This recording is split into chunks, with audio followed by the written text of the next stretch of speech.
Welcome to Mars Retrograde. My colleague and fellow astrologer Justin Crockett-Elzy is joining me today to discuss Mars Retrograde, and I'm Elizabeth Liz Muschett.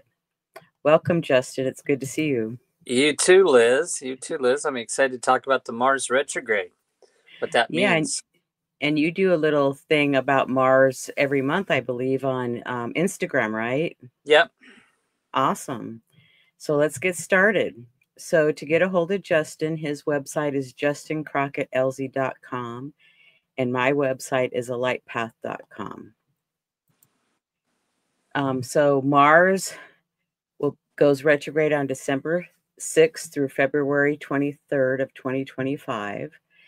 And Mars will be traveling between the signs of Leo and Cancer. Mars stations retrograde once every 2+ years. Sometimes it's a little bit less, sometimes it's a little bit more. Mars is a personal planet. And would you like to cover the keywords and cautions? Sure. So a lot of times the keywords, because Mars is about effort and action and how we take action personally in our charts. So some of the keywords are willpower, energy, courage, determination, action, passion. It can be quick and productive, represents some aspect of how productive we are with our effort and action in life. Cautions of it, of course, because Mars is, rules Aries. So there can be an anger thing going on with Mars and fighting.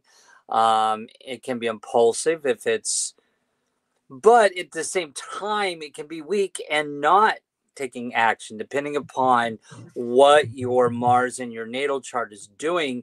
It can be either one or two extremes. It could be impulsive and angry and taking risk, or it could be just the opposite, where you have issues of when to take action and your effort is weak, and it can be lack of energy or careless. So it's always about healthy action when it comes to Mars. Healthy, right action. Well, and don't you think you can go between, maybe you have the action now and then a few weeks later you kind of like back off and have no action, that you can go bounce back and forth between the two? Right. It can be it can be disjointed. Yeah. Okay, and Mars ingressed into Cancer on September 4th, and then Mars moves into Leo on November 4th. Mars retrogrades back into Cancer on January 6th of 2025, and Mars re-enters Leo on April 18th of 2025, and the shadow phase is the pre-shadow phase is October 5th through December 6th. Then the post-shadow phase is February 23rd to May 2nd. You want to talk about Leo? Yeah. So Leo, is a fixed sign, and it represents sort of our self-expression and creativity. The ruling planet for Leo is Sun, and it can be assertive and passionate and energetic. The mantra for it is I show, and keywords are leadership, heart-centered, focused, ego, because Leo is about one's ego. And when we look at the three fire signs, I always think of Aries as the fire sign that relates to the self and how the fire of oneself and about ego, whereas Leo is more about ego within how others see us, and do we need that attention. So it's a relationship thing with Leo versus the last fire sign, which is Sagittarius, which is more group oriented when it comes to ego. And so this definitely is more relationship. Caution, of course, Leo can have a little bit of an egotistical thing going on, or dogmatic and very power-centered. Thank you. And then Cancer is a cardinal sign about the home. The ruling planet is the moon. It's a water sign that's reflective, emotional, and intuitive. And the mantra is I feel. And keywords are sensitive, caring, warm, family-oriented, sentimental, feeling. And the caution is oversensitivity, taking it all too personal, lack of boundaries, controlling, and passive-aggressive. Do you want to add anything? Well, I was just going to say that, so we're talking about Mars here, and we're talking about it being in two different signs. So I just wanted to kind of, we've talked a little bit about what Mars represents, but then we kind of look separately at what the signs represent, but what happens when we put those two together. So in my experience, I'd be curious what you have seen, but in my experience, that when a person has Mars in Cancer, they take action, effort based on a feeling. It's an intuitive, emotional aspect of how Mars reacts, is from an emotional standpoint. So they have to be emotionally invested before taking action, but also can emotionally rationalize taking action.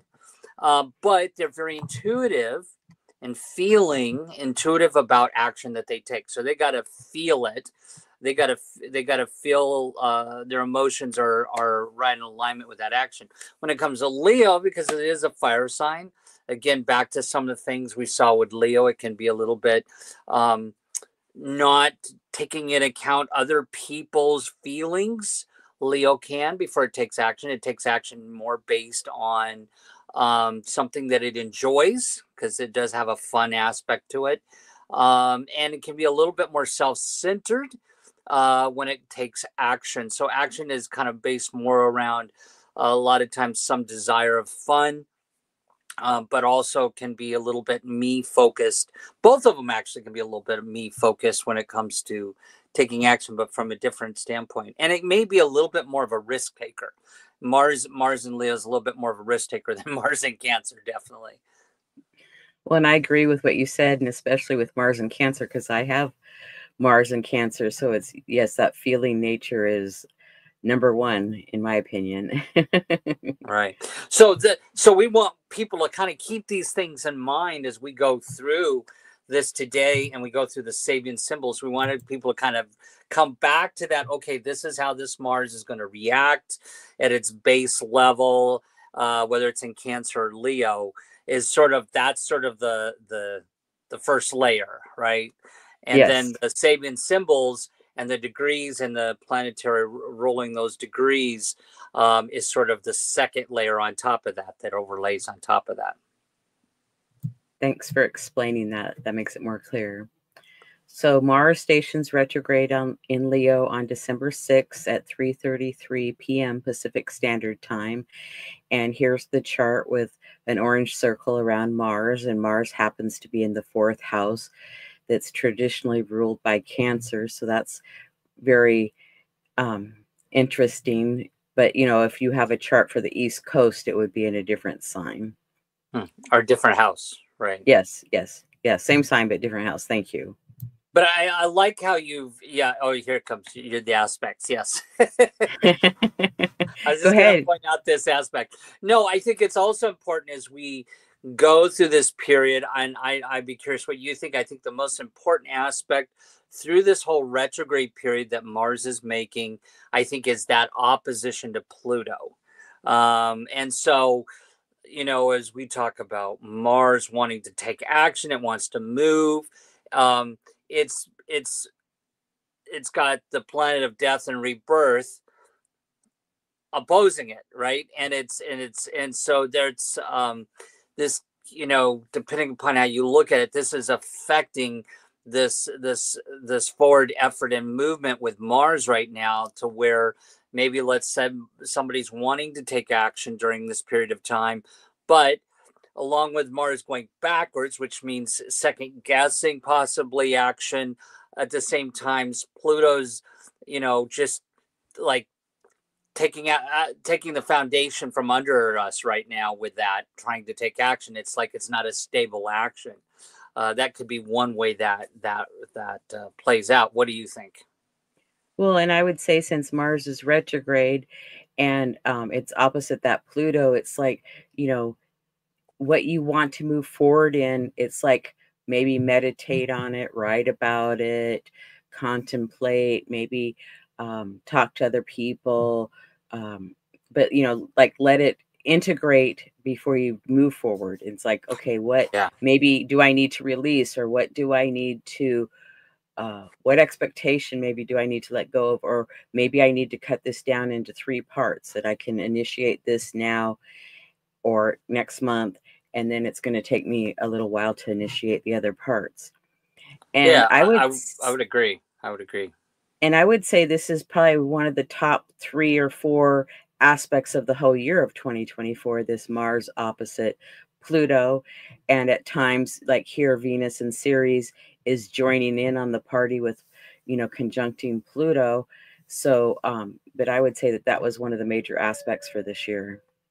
Yeah. And, I would also say that during this period with the Mars retrograde, but it's also opposing that Mars opposing Pluto, it's almost like whatever action that a person's wanting to do for the next 2 or 3 months, just expect there could be unforeseen changes, that because Pluto's there, and Pluto brings changes that are outside our control. So any plans, you want to make sure you have a plan B and plan C, because things are going to change with any of your action or effort that you're trying to do. And not to get frustrated about it, because Pluto's there changing the way Mars is reacting. Well, and with Mars retrograde, there could be delays in the action that you want to move forward in. So, yeah, and things could be still falling apart, but you can't take action. So it's almost like Pluto destroys your plans for taking any action, and so there is a, like you said, Mars retrograde, which is a delay that happens there. But it might turn out better in the end because you did pause and take your time to integrate it and meditate on it, or sleep on it, or dream about it, whatever it may be, to help change it, and it'll be better. So, right. Okay, then we have an air grand trine that breaks into 2 kites. Do you want to start talking about these? Well, that part of that I think is kind of important, is the well, we're at this point right now where Uranus is trining Pluto, which we've talked about before, which is a really important period of what's driving a lot of the change that's happening right now. But I think the fact that it's with the South Node is just, and that's in Libra, so there's a relationship thing that's playing a role here, I believe. I would say so too. It's like things that you're used to doing that you do well, or things from your past. Have you done the work that you need to do to move forward with that? Because I would say that this grand trine would be helpful to work through that, and maybe some communication, honest communication, and that can just be with yourself. I mean, it can be with other people, but just that communication. And then the kite points go to the North Node and Mars.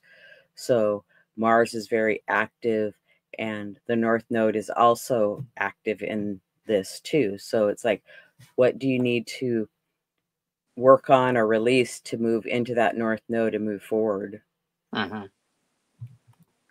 Anything else you'd like to comment on that? No.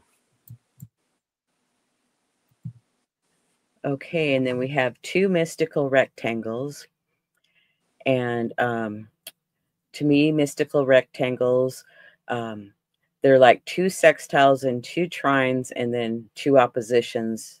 So there's 6 aspects within one aspect or one pattern, and there's 2 of them in this chart. And oftentimes, to me, it's opens a door, offers a gift, but sometimes you don't know what that gift is. It could be good, it could be not so pleasing, it could be just what you need, and sometimes you don't want it, but it's what you needed anyway. And the sun is sextile to Vesta. Vesta's trine to Jupiter. Jupiter's sextile to Chiron, and then back to the sun. And then the other mystical rectangle has Pluto trine the South Node, sextile to Mars, then trine to the North Node, and back to Pluto again. So, what we talked about with the grand air trine, some of these planets are the same players within this mystical rectangle. What would you say about mystical rectangles? No, I think it's just a much more complex expression of at least 4 planetary relationships. Mm-hmm.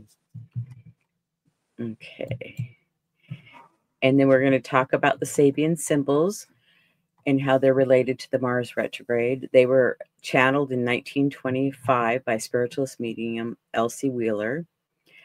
And she was assisted by Mark Edmund Jones, an occultist, astrologer, writer, and script writer and actor. And Mr. Jones believed Elsie Wheeler had tapped into the ancient mind matrix.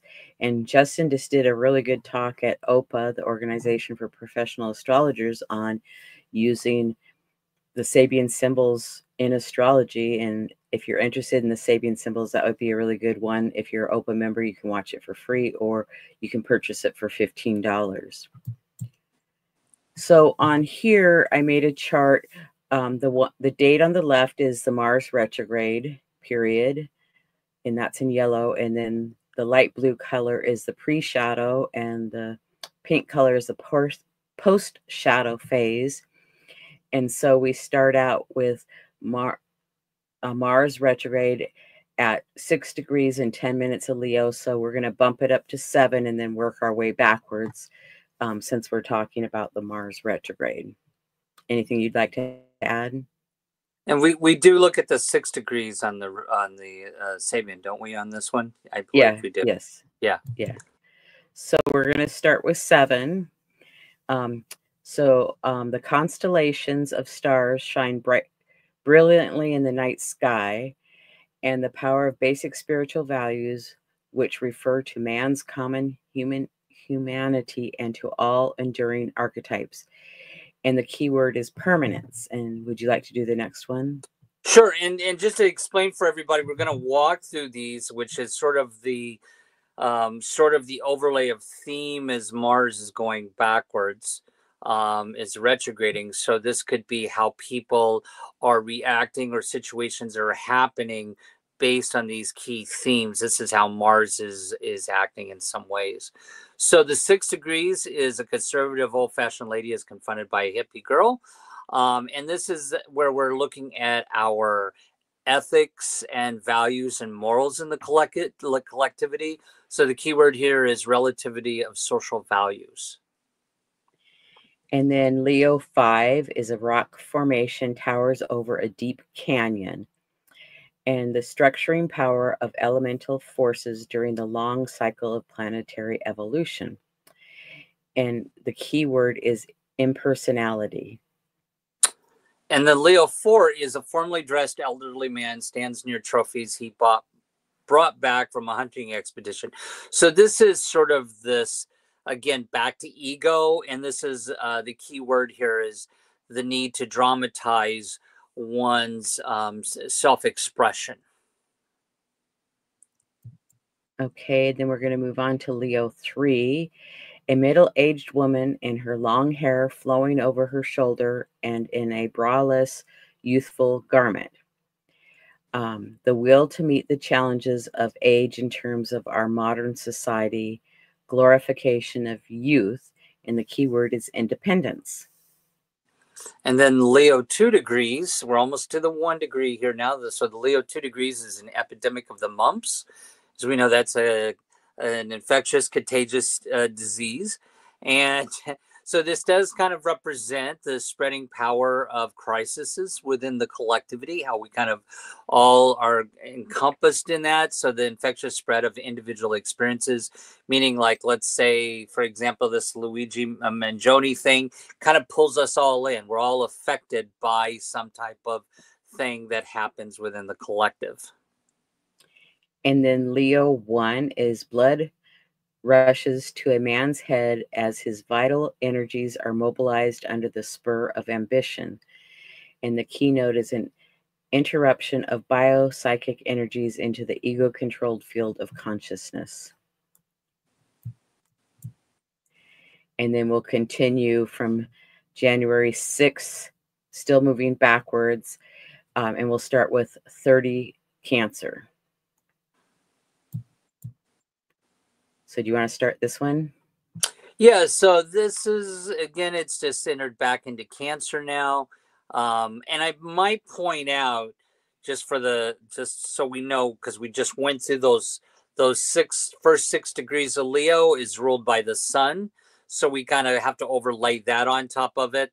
That's a sort of a sun energy happening. And now we've moved into a Neptune. The last 10 degrees of Cancer is ruled by Neptune, so this is going to have a Neptune field to it, which represents more of the collective. These last 10 degrees kind of represent more of how our emotions are within the collective. And so the 30 degrees is a daughter of the American Revolution and the prestige and conservatism of a long maintained heritage. And so the keyword here is glorification of the past. And of course, we've seen that in the collective right now. We're kind of, with this whole Make America Great thing again, people are trying to glorify the past. And that's sort of how one aspect of the way this Mars is going to act. And then Cancer 29, a Greek muse weighing newborn twins in golden scales.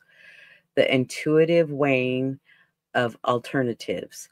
And the key word is inner presentation of alternatives. And then continuing to go backwards, Cancer 28 degrees, an Indian girl introduces her white lover to her assembled tribe. And this is really sort of about understanding values in a group. And so there is a return to nature here is the key word. And then Cancer 27 is a violent storm in a canyon filled with expensive homes, confrontation with upheaval, social upheaval, demanding the reconsideration of static values. And the key word is catharsis. And then the Cancer 26 degrees is guests are reading in the library of a luxurious home.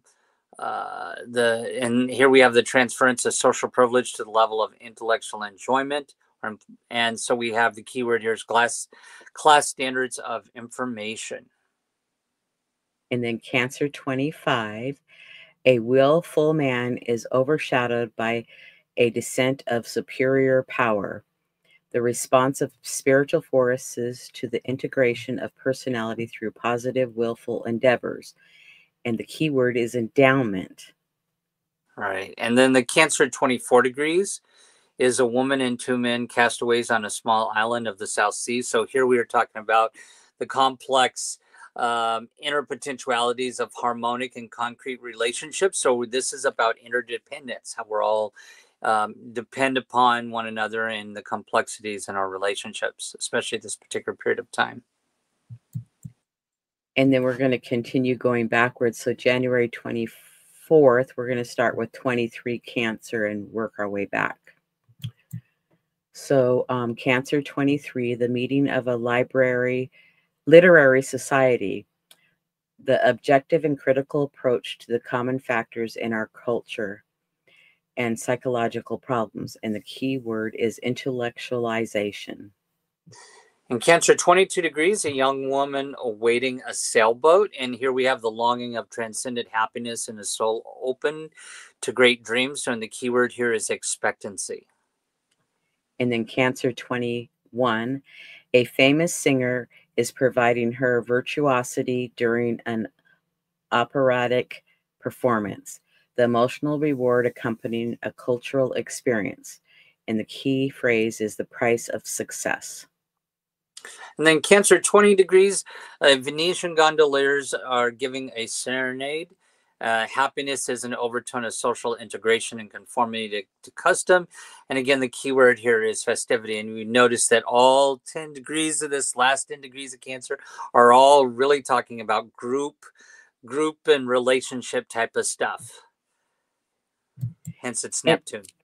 And then we're still going backwards. So I believe you said that the last 10 degrees of Cancer was ruled by Neptune. What is the 10 degrees before that ruled by in Cancer? So now we're moving into the portion that's ruled by Pluto. The second decan of Cancer is ruled by Pluto. So this is going to have more of a Plutonian effect with these. Okay. Cancer 19 is a priest performing a marriage ceremony. Um, the ritualization of productive interpersonal relationships, and the keyword is sanction. And then Cancer 18 is a hen scratching the ground to find nourishment for her progeny. The practical concern of everyday nourishment necessary to sustain one's outreaching activities. And so here we have the keywords are fulfilling of one's life's responsibilities. And then Cancer 17 is the unfoldment of multi-level potentialities issuing from an original germ, the life urge to actualize one's birth potential, and the keyword is growth. And then Cancer 16, which a lot of times I relate to actually being an astrological chart, because an astrological chart is a mandala. The archetypal symbol here is a man studying a mandala in front of him with the help of a very ancient book. And the keynote here is a deep concern with problems raised by the process of personality. And we could probably put that in quotes. Personality is a more expansive, just one personality, but other personalities in relationships integrating. And so here we have the keyword is confirmation.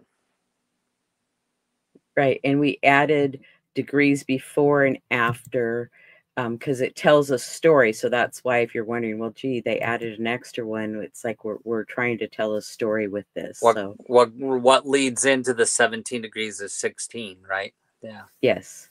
So, and when it was going direct and now it's going retrograde, so we went backwards, and then it'll be going direct again. So it's going to go over all these degrees again. So it'll be interesting to see if that plays into what's happening at that time. Right. It's almost like we run through them once, but we've got to relive them all over again. And so it's going to go backwards, back to reevaluate all of these themes. And now then it's going to go back through these themes. So the question is if we go back, are we reliving these themes healthier the second time through? Well, and I say it's like giving us a chance to integrate it all and not have to do it as quickly. Right. And you've listed all of these keywords, right? So we can kind of look at this. So if we think about when it first started, we've got here this personality integration. So Cancer is all about healthy emotions. And of course, we're going through a period of time when we're dealing with our emotions being healthy and there's growth involved. Still trying to fulfill our life responsibilities, worried about where everything's going with the money and everything else. And then we have sanction, which is productive relationships, as we're dealing with this. And then we move into the last. So that was the Plutonian part right there, right? That change and transformation of Pluto, of our growth and our emotions. And now we're moving in the Neptune portion, which is more groups collective. So then we have festivity, price of success with what we're dealing with, I can never say this word. Expectancy.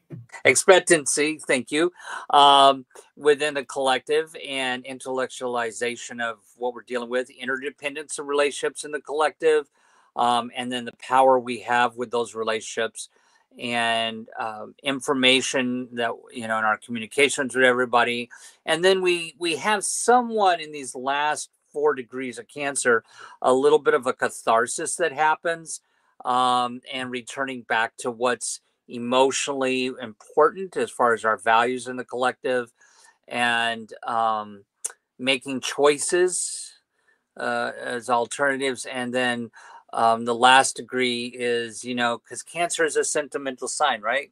So there's a little bit of a glorification of the past. So I think we're learning that, I was thinking that 30 degrees is about a little bit of a sentimentality, with that. I would agree.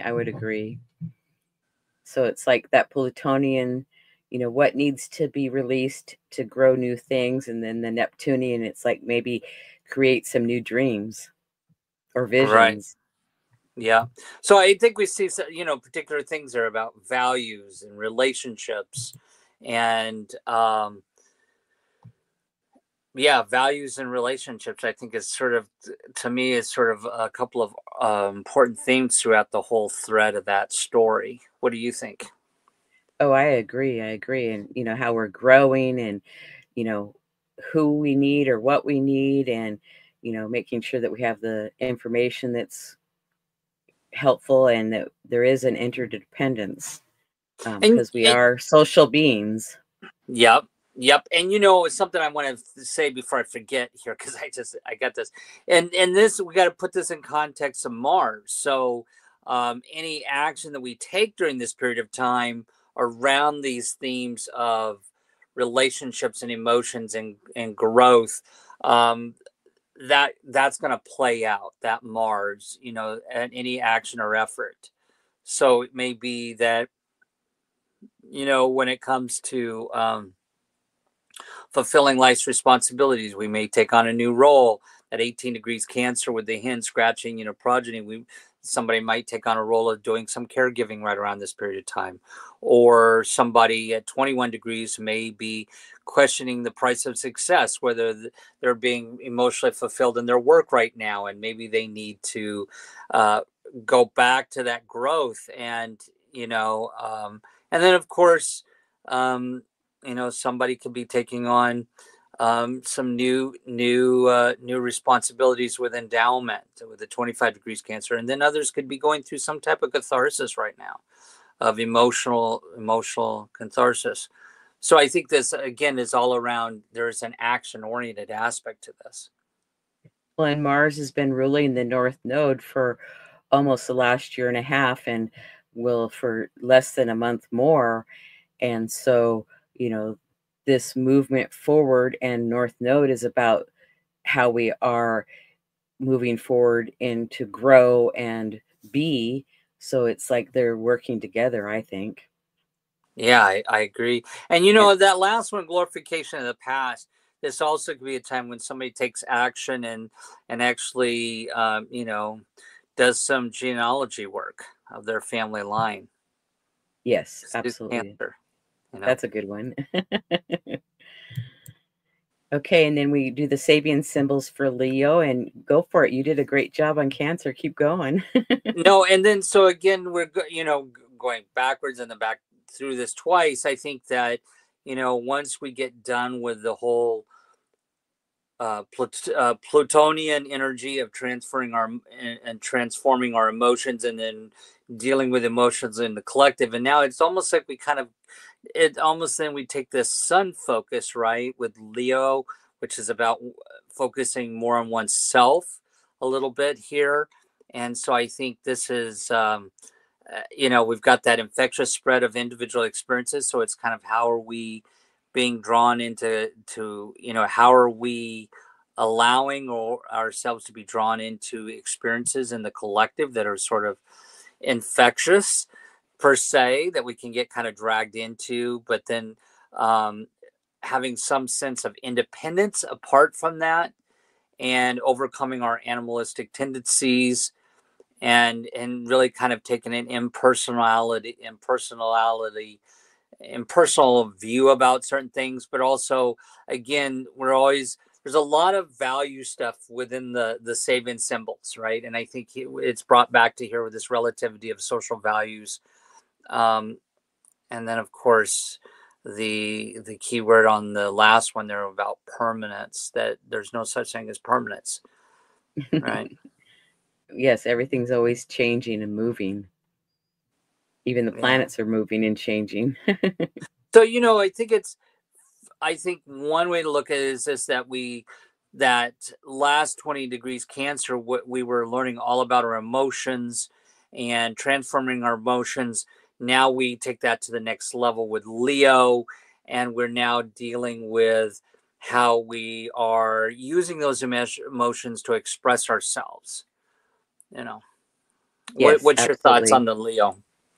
Well, and how we're growing, and when Mars goes retrograde, it's kind of starting a new Mars cycle for the next 2 years. So I always think of when it's in the retrograde phase, that's time to kind of reevaluate, the effort we're putting into different things, and do I want to continue doing that, or I'm putting too much effort and it's not giving me the results I want, and is it time to let it go, or is it time to step up and really make it work? Yeah, So, and I agree. I like it that that the Mars is in the Leo, because it's comfortable in that sign. It's another fire sign, so it has some commonality with being the same element. Yeah, and I agree with you. I love how you point that out. It's comfortable there, and I think this also, the sun can represent, whereas Pluto was all about transformation, death and rebirth, and Neptune representing sort of the collective unconsciousness or the group structure, the collectivity. And I think with the sun here, it has a more optimistic flair to it, right? The sun is optimism and about our within our own individualistic personality. Right. We might be getting ready next year after May to maybe socialize a little bit more, or join a group that we have an interest in. Post pandemic, we were kind of getting used to being at home quite a bit and not getting out and about and socializing so much. But I kind of think after this Mars stations direct, and maybe it will have to wait till it's past that Leo 7, but I think that there'll be more socialness about our lives. Yeah, I agree. And then Mars will go direct on February 23rd. And there's a trine here. It's a water trine between Mars in Cancer, and Mercury in Pisces, and Vesta in Scorpio. And then the kite part goes down to the moon in Capricorn. So some communication maybe of what you want to move forward with. Vesta is our home and hearth, so possibly, communicating and working out, like, do I want to maybe do some updates or upgrades to my home, or do I want to, have a bigger home, a smaller home? Do I want to live, closer to my best friend, or my kids? I mean, I think that those kind of things with the Mars direct might be things that are coming up for people. What do you think?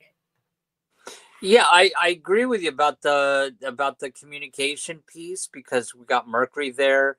I might point out that not only is it at this point in the section of Cancer, it's ruled by Pluto, but we also have that Pluto opposition.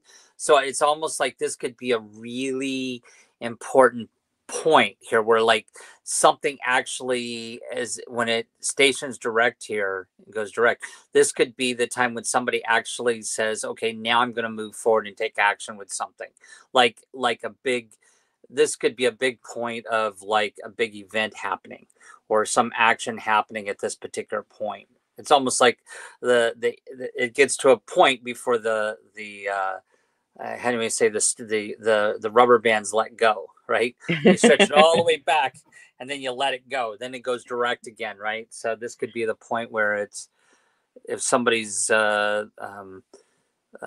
holding off on something, as we were talking about earlier about delay, this could be where at February 23rd, or right around that period of time after that, that all of a sudden we can move forward with certain things.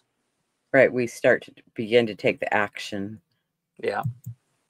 Okay, and then there's when Mars stations direct, there's this T square with Mars opposite the moon and square Chiron. And then there's a Thor's hammer with pointing to Mars, and the sun, and the square is between the sun and Juno. So our relationships, Juno is about our relationships. So there's, some changes maybe around relationships, possibly, and, to move forward within that, because squares and Thor's hammers, which is sesquiquadrates, and square, to me, they always ask for some kind of action to take place. And Mars is opposite that moon and square to Chiron. So if you haven't taken steps towards a healthier lifestyle or something for yourself, it's really time to do it at this point. Could be like, do it now, or you could be heading into something, some challenges in the future. Right. I would agree with that. Anything else you'd like to say about this chart? No, I think you got that covered. I agree. Okay, so anything that you want to sum up or give people to think about over the next few months with Mars retrograde? Or Well, I think, like you've pointed out before, which is very important, it's a time of reflection when it comes to taking action. And maybe we don't really, this is not necessarily the time to like, oh, got to get this done, got to get this done. It's more reflection time about action, and taking it at extra time to evaluate any projects we have for this year, any action we did. And it may be a time when we firm up plans. Okay, I'm going to do this month, I'm going to do this month. And it's a reflective period, and making sure that these action that we're going to take this year falls in line with all of those themes we saw, which is, does this action have value? And and all those other things that were part of that retrograde period. well, thank you very much for joining me today and discussing Mars retrograde. And I want to thank those that have been watching live and those that come back and watch later on the YouTube channel. And for monthly podcasts, Justin and I do the astrology forecast for each month, the full moon forecast, and then Chiron asteroid series. And then the astrology star sisters, we have a dwarf planet series, planet stationing, decans using astrology and tarot, fixed stars, and the newest one is Uranian astrology. And then Justin and I both do consultations. We both have newsletters and YouTube channels, so we always appreciate you subscribing. And Justin and I will be on Talk Cosmos. Oh, I have the wrong one here. I thought I put the new one on. No, I missed it. So it's going to be December 15th. We'll be on Talk Cosmos, and you can watch it live here. And we're talking about some things coming up for 2025. We're going to hit a few highlights that we can hit for the hour. Yeah, and some of those things are going to be the changing of the nodes for the year, the Jupiter-Saturn square, and the outer planets kind of changing signs, but dipping their toes and going backwards, so back into the old signs. So we'll talk, that's going to be part of that show that we're going to be talking about, some of those themes. And then, Justin, would you like to talk about what you do here, please? Yeah, so I do a couple of things on Instagram, and then also I do a podcast myself with Michael Bartlett. We're called The Relationship Guys, and so check us out on YouTube. Yeah, it's a good show. You'll enjoy it. And then again, to get a hold of Justin, his email is justin.lz@gmail.com, and my email address is liz@alightpath, and we enjoy hearing from you. So we're going to say goodbye for now and see you next time.